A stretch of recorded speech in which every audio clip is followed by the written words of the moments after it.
I am Monica Carney, a real estate professional working here in St. Johns County. And today I have a great privilege of talking to Mark Moss, an estate planning attorney. And we're going to connect how real estate works with estate planning.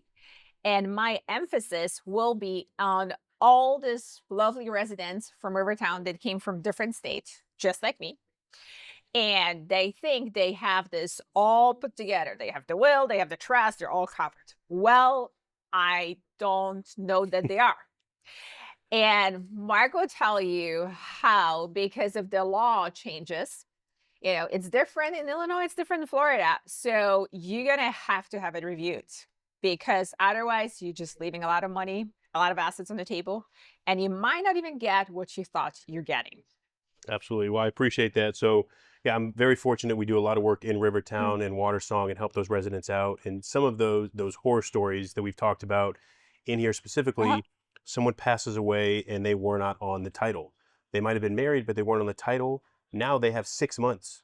They're grieving. They're trying to adjust to new life. They have 6 months to file with the court to Okay. only get 50% of the house. Otherwise, they can live there, but the entire time they've lived there and they've paid the mortgage, they've paid the utilities, they've paid the HOA, the CDD, they've paid everything, they have zero equity in the house. They get nothing out of it. Mhm. And then they think that they're covered. They move here from another state. They purchase their house in a trust, which is something that can be done. Yes. But they lose out on their homestead exemption because that trust doesn't Yes. contain Florida specific homestead language that's required to be in there. And that homestead exemption is a huge benefit Benefit, that's yes. very, very unique to Mhm. Florida.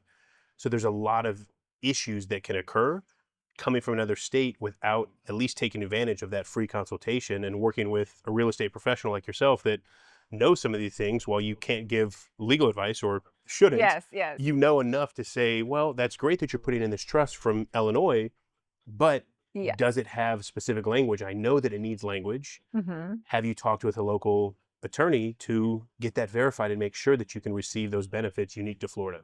Yes, because you did that whole document and you thought what you were getting from this is, this is how your property will be passed on to your beneficiaries, and this is how your other assets will be dispersed, but you really not taking advantage because Florida in many ways has actually more favorable treatment.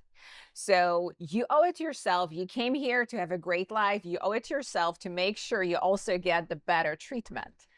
And with that, Mark is essential. So I highly recommend you sit with Mark and you go over, and review your documents because Mark does that as a free consultation. There is really no reason why you shouldn't book an appointment in next month, get it reviewed, and so you can sleep at night and know you covered. You owe it to yourself and relax and just enjoy your Florida life.